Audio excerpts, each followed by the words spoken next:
He is a multi-billionaire, but he chose to disguise himself as a common poor bricklayer just to discover true love.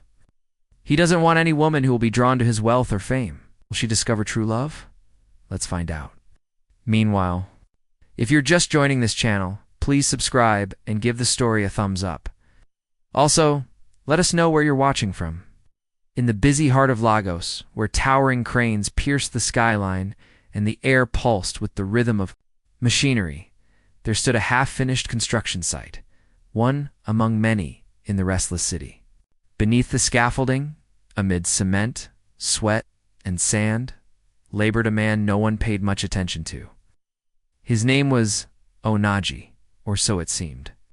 To his fellow bricklayers, he was merely another worker trying to earn a day's meal under the merciless sun, but Agu was no ordinary man.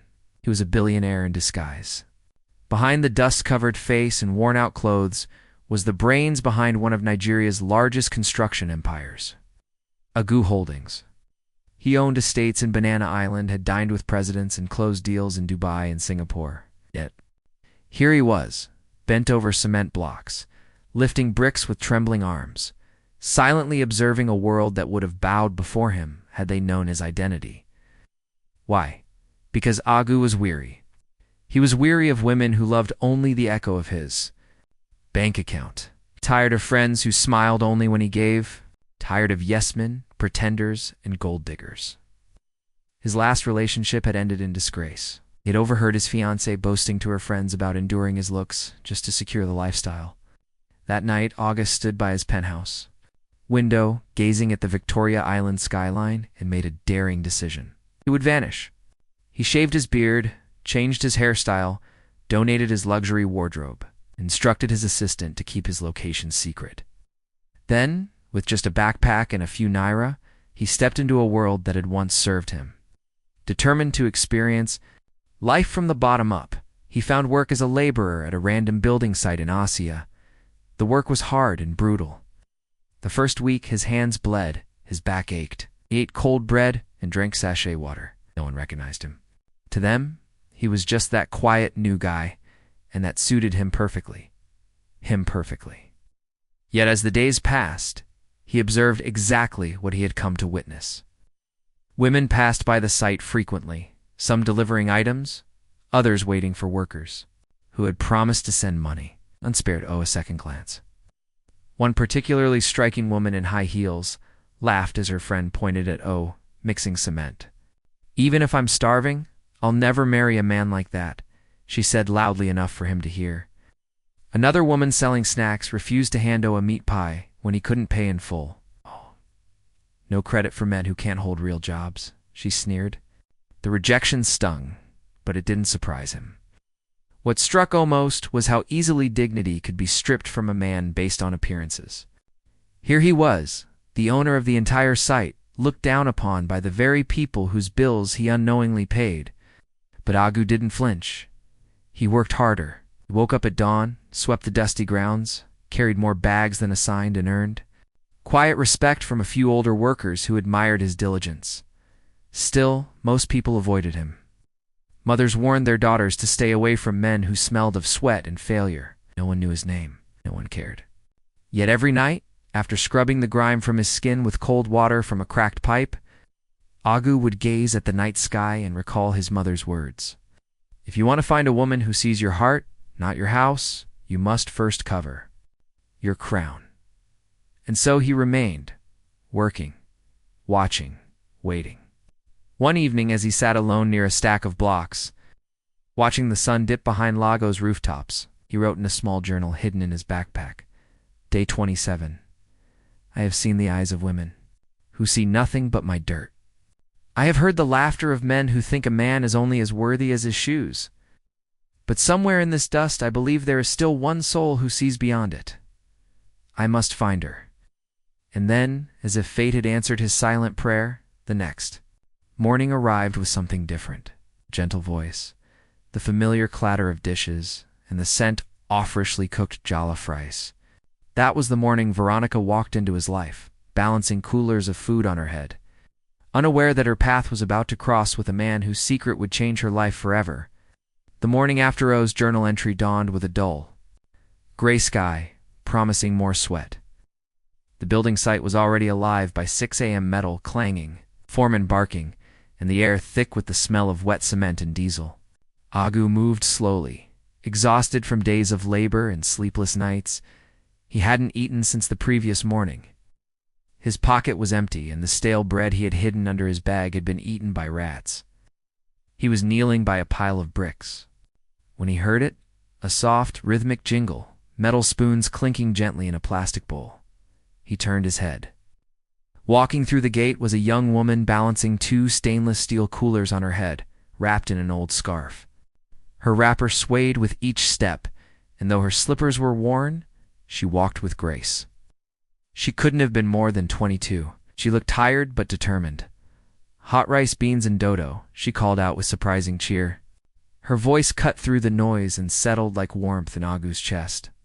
For reasons he couldn't explain, he watched her longer than he should have. Most of the workers rushed forward to buy food, but O remained at a distance, scooping rice, measuring beans, and handing out meat with a soft smile and gentle thanks. Her movements were smooth, practiced. Her hands moved quickly, yet there was a gentle kindness in her face, different from anything O had seen since arriving. Eventually, the crowd thinned. She stood fanning herself with the lid of a cooler when O approached slowly, cautiously. "Good morning," he said, his voice soft. She looked up. Her eyes were large, dark, and steady. She studied his face for a moment, then smiled. "Morning, sir. You want rice?" O hesitated and patted his pockets, embarrassed. I was just coming to ask for water." Without blinking, she reached into her carrier bag, pulled out a sachet of cold water, and handed it to him. "No problem. You look tired. It's hot today," she said. He took it. "Thank you." Just then, a crumpled N500 note fell from his pocket and landed in a muddy puddle. He bent to pick it up, but she was quicker. Veronica crouched down, picked it up gently, rinsed it with water from her hand-washing bottle, then dried it with the edge of her wrapper before handing it back. O stared at her, stunned. Most women would have grimaced. Some might have mocked, but she handled the dirty money as if it were gold. Without judgment, without hesitation. "What's your name?" he asked. "Veronica?" "Veronica," he repeated, almost to himself. "I'm Agu." She nodded. "Nice to meet you, Agu. You look like someone who works too hard and eats too little." He laughed, a small, genuine laugh he hadn't felt in weeks. "I suppose that's true," he replied. That afternoon, Agu returned to her food stand and ordered a small plate of beans and plantain. He didn't have enough money, but she gave it to him anyway. "Pay when you can," she said simply. He tried to protest, but she waved it off. Over. The next few days, it became a routine. O would look for her every morning, and Veronica would always greet him with that same quiet smile. Sometimes she gave him extra meat. Other times he would help her carry the coolers to the bus stop. After lunch, the other workers noticed and began whispering, laughing. "Oh, Don, fine wife," one joked, but O didn't care. He was drawn to her simplicity. She didn't try to impress.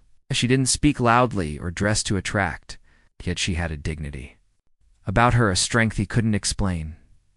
One evening, as they sat beside the cement mixer sharing a sachet of ground nuts, O asked, "Why are you always so kind to me?" She looked up at the sky for a moment, then said softly, "Because I've known what it feels like to have nothing and still need kindness. People look down on you fast in this world. I just don't want to be one of them." O was silent. Something inside him shifted. In a world where people chased money and status, here was a girl who still believed in dignity, empathy, and honor. She didn't know who he was. She didn't know the land she stood on belonged to him, yet she treated him with more respect than all the women who had tried to sit in his Benz and drink champagne at his villa. And so slowly, a seed was planted, not of desire, not of infatuation, but of something deeper, hope. For the first time since he began his disguise, Gu thought, maybe, just maybe, she is the one I've been waiting for. The rainy season crept into Lagos, like an unwelcome guest. Gray clouds gathered daily, casting long shadows across the city's skeleton buildings. The once dry and dusty construction site became a muddy maze. Boots sank into the earth, cement dried slower, and tempers rose faster. But amid the chaos, one thing remained constant: Veronica and Agu's growing bond. Every morning, despite the rain, Veronica still came. She now tied a nylon sheet over her coolers and wrapped her scarf tighter against the wind. Her clothes were often soaked bimade, but she never stopped smiling, especially when she saw, they didn't speak much in front of others.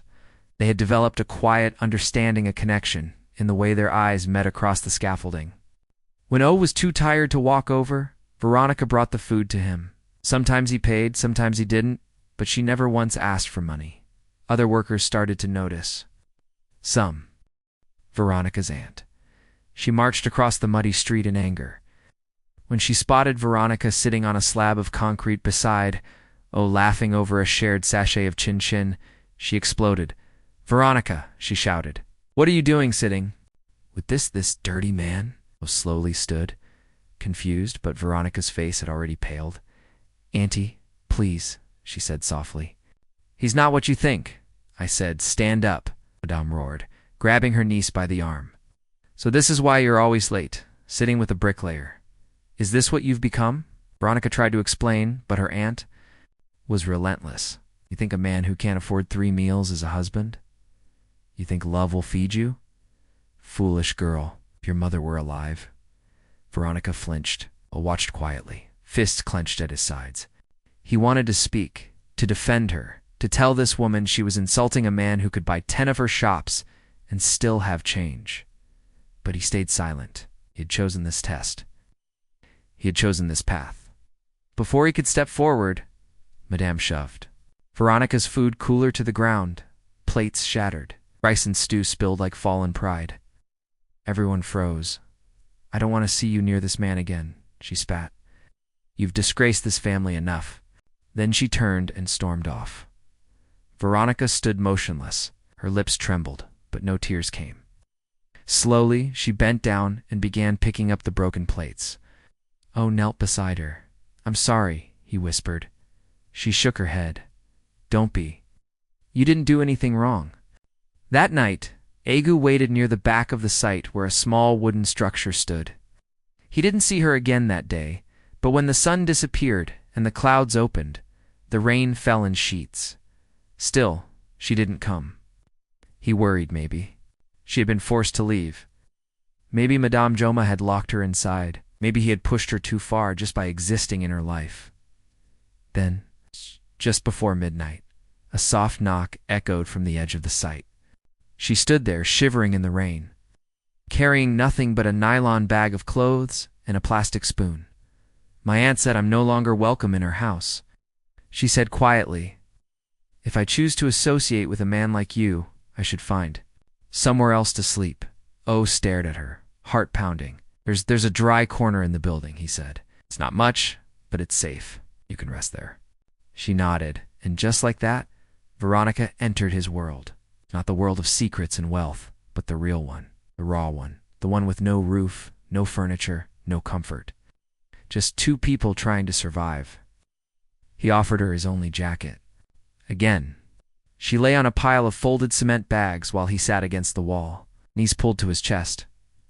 "I'm sorry you're going through this because of me," he said softly. She looked at him from the darkness. "I'd rather be cold beside someone who respects me," she replied, "than warm in a house where I'm treated like a fool." O turned his face away, but not fast enough. A tear had already slipped down his cheek. The unfinished building became their refuge. Veronica didn't complain. She swept the corner, arranged their shoes neatly by the wall, and folded her clothes into a nylon bag that became her pillow. They had no fan, no stove, no electricity, only the wind and the stars, the cold cement beneath their bodies. But still, every night, Veronica smiled. Every morning they woke before the sun rose. Veronica would freshen up with water from a broken pipe behind the building and tie her scarf with quiet dignity. Agu would pack his tools and head downstairs to mix cement and haul bricks, while Veronica went off to hustle what little she could, selling bread and sachet water to nearby vendors, no longer with her food coolers, which her aunt had taken away in anger. There were days they didn't eat, days when they shared a sachet of gurry soaked in water, days when all they had was a single roasted plantain. But Agu noticed something. Veronica never complained. Instead, she hummed while sweeping the floor with a palm broom.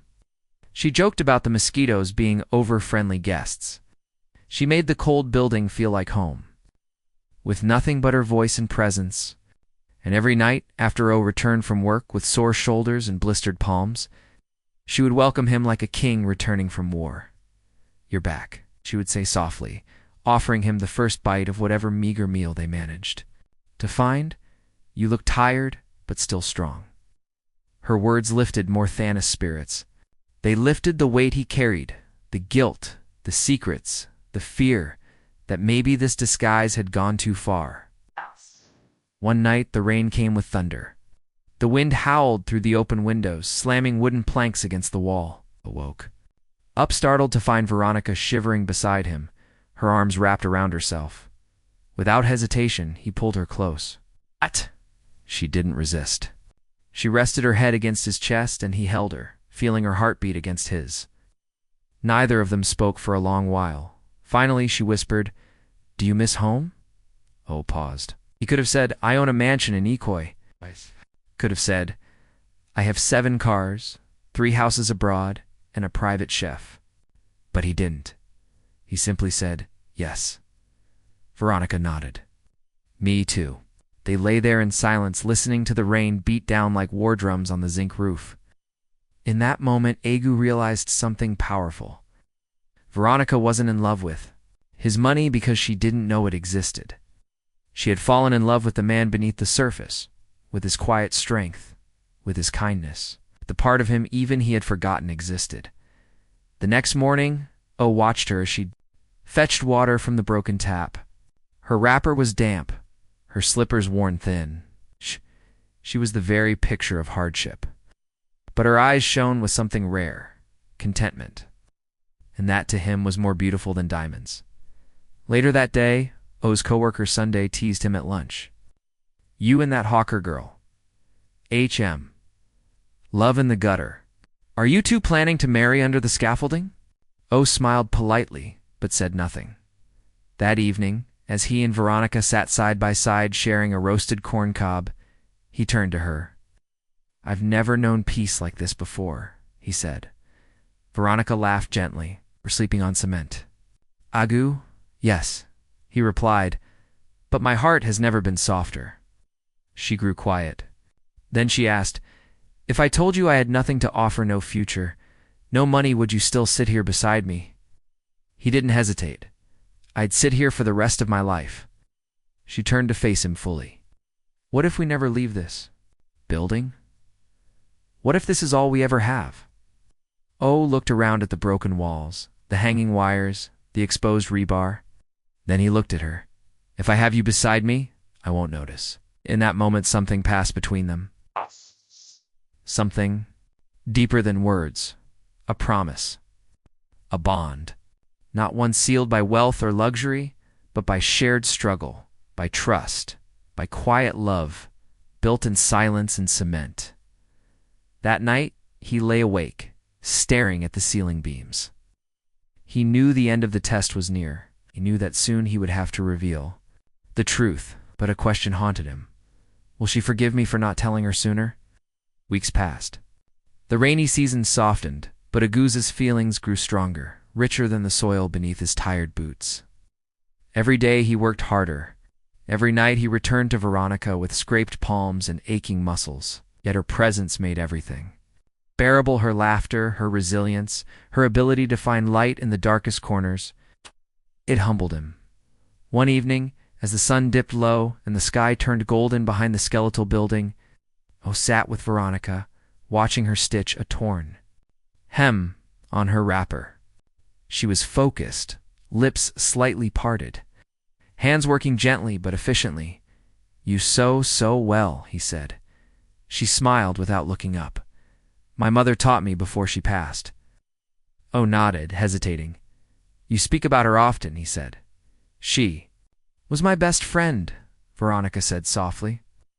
She taught me how to cook, how to sell, how to pray when I'm in pain, and how to smile even when life is unfair. Agu swallowed hard. He wanted to take her away from Olaf.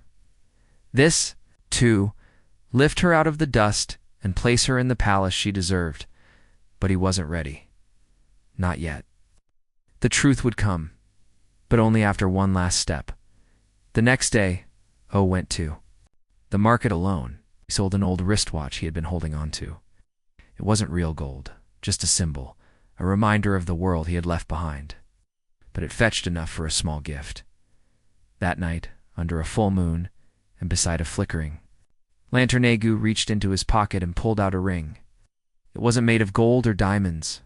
It was a copper wire twisted carefully around a small, smooth stone he had found while working. It was crude, but it sparkled in the light like a hidden treasure. Veronica blinked, confused. "What's this?" she asked gently. Ig's voice trembled. "It's not much, but it's the only thing I've ever given someone with my whole heart." Veronica stared at him. "I have no house, no savings, and nothing to offer except my love," Agu continued. "But if you'll accept this, I'll spend the rest of my life building something better with you." Tears welled up in Veronica's eyes. She held the ring delicately, as if afraid it would break.